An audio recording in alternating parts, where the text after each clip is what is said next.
हुकूमत और पीटीआई के दरमियान मुज़ाकरात का तीसरा दौर अब से कुछ देर में होगा। पाकिस्तान तहरीक इंसाफ की जानिब से तहरीरी मुतालबात पेश किए जाएंगे। इस पर हम बात करेंगे डॉन न्यूज़ के रिपोर्टर उम्मेद अली से। उम्मेद, बताइएगा मुज़ाकरात में कौन कौन शामिल होगा और मुमकिना तौर पर क्या अहम निकात होंगे मुतालबात में? जी बिल्कुल, हुकूमत और पाकिस्तान तहरीक इंसाफ के दरमियान मुज़ाकरात का तीसरा राउंड आज पार्लियामेंट हाउस में होगा। स्पीकर कौमी असम्बली सरदार अयाज सादिक की ज़ेर सदारत पार्लियामेंट हाउस में इन कैमरा इजलास जो है 11:30 बजे उसका जो है आगाज़ होगा।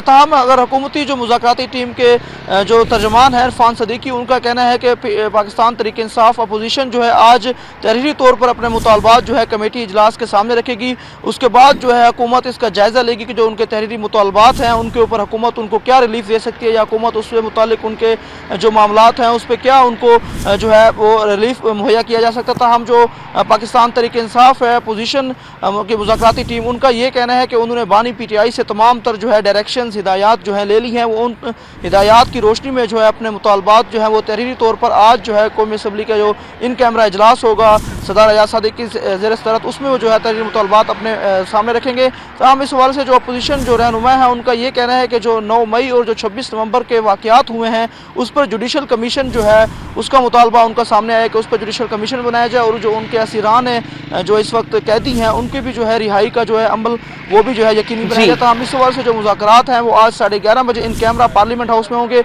अब देखना यह है कि आज के जो मुज़ाकरात हैं वो कितने जो है प्रोडक्टिव और नतीजा खेज साबित होते हैं। बहुत शुक्रिया उम्मेद, आपने अपडेट किया।